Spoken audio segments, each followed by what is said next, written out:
ফিলিস্তিনি যোদ্ধাদের অভিযানে ইসরায়েলি বাহিনীর এক সেনা নিহত ও ৫ জন গুরুতর আহত হয়েছে।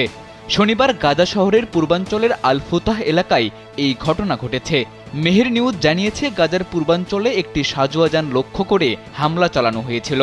ফিলিস্তিনি স্বাধীনতাকামী সংগঠনটির যোদ্ধাদের এই হামলায় এক ইসরায়েলি সেনা কর্মকর্তা নিহত ও ৫ সেনা আহত হয়েছেন, যাদের মধ্যে কয়েকজনের অবস্থা বেশ আশঙ্কাজনক।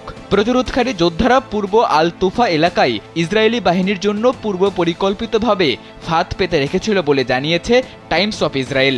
তাদের প্রতিবেদন অনুযায়ী প্রথম দফায় ২ ইসরায়েলি সেনা গুরুতর আহত হন। এরপর যখন উদ্ধারকারী দল ঘটনাস্থলে পৌঁছানোর চেষ্টা করছিল, তখন একটি পুঁতে রাখা বিস্ফোরক বিস্ফোরিত হয়। এতে এক সেনা কর্মকর্তা নিহত ও ২ সেনা সদস্য আহত হন।